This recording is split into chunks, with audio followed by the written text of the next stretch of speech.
নমস্কার দর্শক বন্ধুরা, আপনাদের সবাইকে স্বাগত জানাই মুক্তি চ্যানেলে। সম্প্রতি পশ্চিমবঙ্গে একটি সিদ্ধান্ত দেশ জুড়ে বড় বিতর্কের জন্ম দিয়েছে।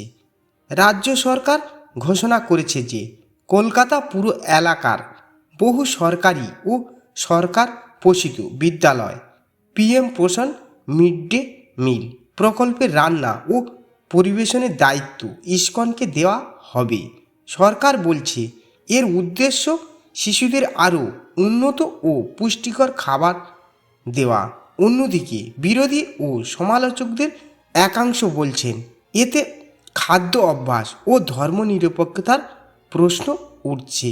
আজকের ভিডিওতে আমরা জানব সরকারের ঘোষিত উদ্দেশ্য কী, কেন ইসকনকে বেছে নেওয়া হলো, সমর্থকদের যুক্তি কী, সমালোচকদের আপত্তি কী এবং সাধারণ মানুষের কি জানা উচিত। সরকার কি ঘোষণা করেছে? রাজ্য সরকারের বাজেট ঘোষণার জানানো হয়েছে যে কলকাতা পুরো এলাকায় বহু বিদ্যালয় রান্না করা মিড ডে মিল সরবরাহে ইসকনের সঙ্গে অংশীদারি করা হবে।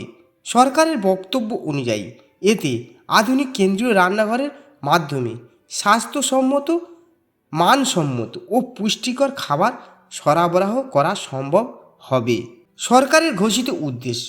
সরকারের বক্তব্য অনুযায়ী এই সিদ্ধান্তের মূল লক্ষ্য হল: নাম্বার 1, উন্নত মানের খাবার, আধুনিক রান্নাঘরে স্বাস্থ্যবিধি মেনে রান্না করা খাবার শিশুদের কাছে পৌঁছে দেওয়া।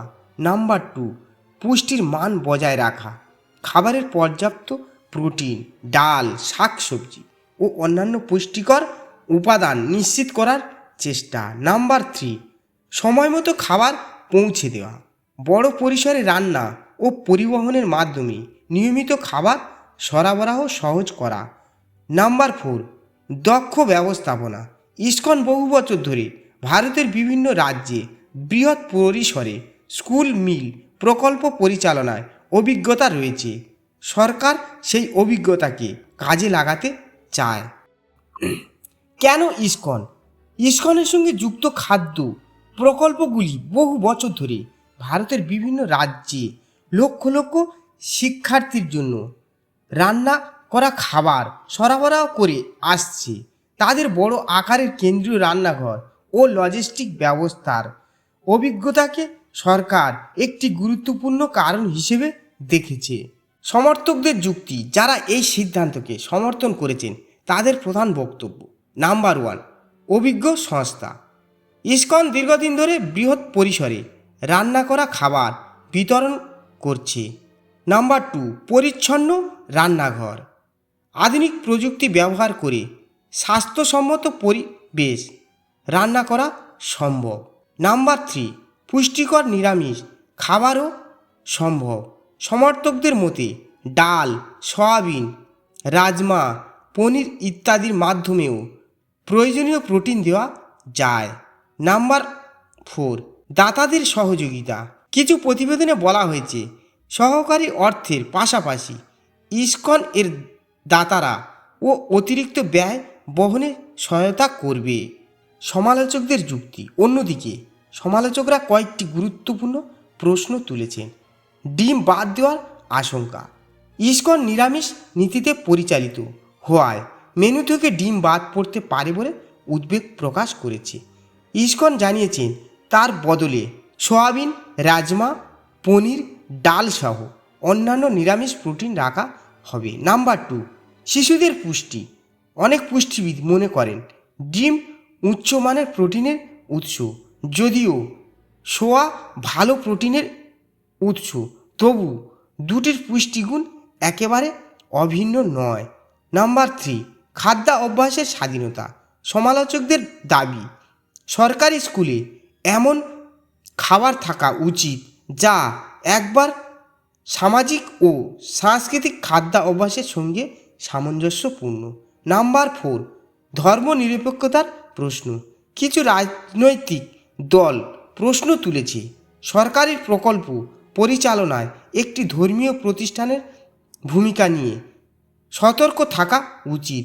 অন্যদিকে সমর্থকরা বলেন যদি সংস্থাটি দক্ষতার সঙ্গে জনসেবা করে তবে সেটাই মূল বিবেচনা হওয়া উচিত। আসলে মিড ডে মিল প্রকল্পের উদ্দেশ্য কী? পিএম পোষণ বা মিড ডে মিল প্রকল্পের মূল উদ্দেশ্য হলো শিশুদের অপুষ্টি কমানো, স্কুলে উপস্থিতি বাড়ানো, পড়াশোনার মনোযোগ বৃদ্ধি এবং সামাজিক সমতা গড়ে তোলা। দর্শকদের জন্য গুরুত্বপূর্ণ কথা, এই বিষয়টি কেবল রাজনৈতিক নয়, এটি শিশুদের পুষ্টি, শিক্ষা এবং জনস্বাস্থ্যের সঙ্গেও জড়িত। তাই যে পক্ষেরই যুক্তি হোক, সবচেয়ে গুরুত্বপূর্ণ বিষয় হওয়া উচিত শিশুরা কি পর্যাপ্ত পুষ্টি পাচ্ছে, খাবারের মান কি ভালো, নিয়মিত ও নিরাপদভাবে খাবার পৌঁছাচ্ছে কি। যদি এই প্রশ্নগুলোর ইতিবাচক উত্তর পাওয়া যায় তবে প্রকল্পের মূল উদ্দেশ্য সফল হবে। বন্ধুরা, আজ আমরা দেখলাম সরকার বলছে দক্ষতা, পরিচ্ছন্নতা এবং পুষ্টিকর খাবার নিশ্চিত করতেই ইসকনকে এই দায়িত্ব দেওয়া হয়েছে। অন্যদিকে সমালোচকরা খাদ্য অভ্যাস, ডিমের পরিবর্তে নিরামিষ মেনু এবং ধর্মনিরপেক্ষতার প্রশ্ন তুলেছেন। এই বিতর্কের চূড়ান্ত মূল্যায়ন ভবিষ্যতে প্রকল্পের বাস্তব ফলাফল, শিশুদের পুষ্টির মান এবং বাস্তবায়নের ওপর নির্ভর করবে। আপনার মতে এই সিদ্ধান্ত কি সঠিক? শিশুদের জন্য নিরামিষ প্রোটিন কি যথেষ্ট, নাকি ডিম রাখা উচিত?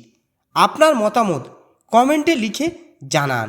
ভিডিওটি ভালো লাগলে লাইক, শেয়ার করুন এবং এমন আধ্যাত্মিক ভিডিও পেতে মুক্তি চ্যানেলটি সাবস্ক্রাইব করুন। ধন্যবাদ। হরে কৃষ্ণা, রাধে রাধে।